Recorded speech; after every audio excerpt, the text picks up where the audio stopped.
regarder les étoiles avec Maude ce soir, là, c'est possible. On va lever les yeux vers le ciel. Bonjour Maude. Bonjour. C'est une période propice à l'observation des étoiles filantes dans notre magnifique voie céleste, voûte céleste. Et chaque année, c'est au mois d'août, on peut observer ce phénomène. Chaque année, à la même période, en fait, il y a toujours ce même phénomène. La Terre va croiser tout simplement sur son orbite une comète qui s'appelle Swift-Tuttle, du nom de ces deux découvreurs. Et cette comète, eh bien, elle a derrière elle une espèce de traînée de petits débris. Et ces petits débris, lorsqu'ils vont franchir notre atmosphère, eh bien, ils vont se consumer et ça va former ce qu'on appelle des étoiles filantes. Ça n'a rien à voir avec des étoiles, c'est simplement le nom. En fait, ce sont des météores, tout simplement. Et ces étoiles filantes qu'on observe donc à partir de ce soir, mais jusqu'à mi-août, en fait, on les appelle également les larmes de Saint-Laurent parce que le moment où le phénomène est le plus intense, c'est aux alentours du 10 août et le 10 août, c'est le jour de la Saint-Laurent. On les appelle également les Perséides, je trouve ça très poétique, parce qu'elles semblent venir de la constellation de Persée. Alors plus précisément, quand est-ce qu'on va pouvoir les observer, ces étoiles? Alors, ce soir, 21h30, le soleil se couche. Il faudra attendre 23h pour avoir une belle nuit noire. Et vraiment, l'apogée du phénomène, ce sera vers 2h du matin, où là, on pourra voir une multitude d'étoiles filantes traverser notre ciel. Et on voit quoi? Alors, on voit quoi? À 21h30, ce sera Vénus qui commencera à apparaître dans le ciel. Ensuite, elle sera rejointe par Jupiter et puis par Saturne. 22h, ce sera l'arrivée de la star de la soirée, la planète Mars, cette magnifique planète rouge qu'on reconnaît assez facilement à l'œil nu, on peut la voir très facilement. Minuit, ce sera la Lune, bien haute dans le ciel. Et puis, évidemment, des dizaines d'étoiles filantes tout au long de la soirée. Alors soyons concrets à présent, parce que Frédéric vous écoute attentivement.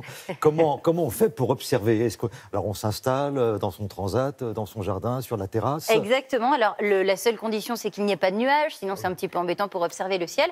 Vous vous installez dans votre transat, petite couverture pour les moustiques, c'est toujours bien. Et là, vous levez les yeux vers le ciel et vous allez pouvoir voir plein de choses à l'œil nu très facilement.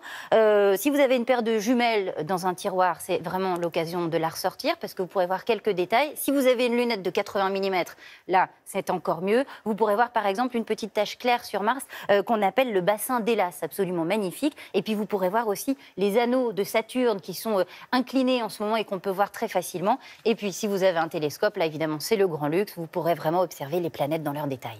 Oui, alors nous avons un télescope, mais on n'y connaît rien. Maude. Alors comment parce que c'est fait-on rien d'observer avec un télescope, mais comment on fait pour savoir ce qu'on est en train de regarder? Alors, vous avez deux options, Thierry. Soit vous restez chez vous et vous téléchargez une carte du ciel. Il y en a une sur le site, par exemple, de l'Association française d'astronomie, une belle carte du ciel, et puis vous observez, vous essayez de comparer. Bon, c'est pas forcément évident. Soit vous téléchargez une application sur votre téléphone portable, sur votre tablette. Il y en a plein, Nuit des étoiles, Sky Guide, Sky Safari. Et là, c'est très bien fait. Ce sont des applications de réalité augmentée. C'est-à-dire que vous pointez l'objectif de votre caméra vers le ciel. Et là, l'application va simplement vous nommer les différents points lumineux que vous pouvez voir dans le ciel. C'est très bien fait. Soit vous êtes un petit peu paresseux. Et dans ces cas-là, vous allez vous laisser guider. Vous vous rendez dans un parc, par exemple, où il y a des animations toujours par l'Association française d'astronomie. Il y a énormément d'animations ce soir un peu partout en France. Et bien là, tout simplement, vous laissez guider par un expert. Ou alors, si vous êtes à Paris, rendez-vous sur le toit de la Tour Montparnasse. Point de vue absolument magnifique sur Paris et endroit vraiment magnifique pour observer le ciel. Et si vous êtes dans les Pyrénées, filez au pic du Midi. C'est un endroit absolument extraordinaire pour observer les étoiles. Bon, ça y est, vous avez choisi, Frédéric? On part dans les Pyrénées? Non, moi j'ai une appli personnelle, c'est à l'œil nu. Très bien, transat et couverture. Voilà, comme ça, les yeux levés vers le ciel.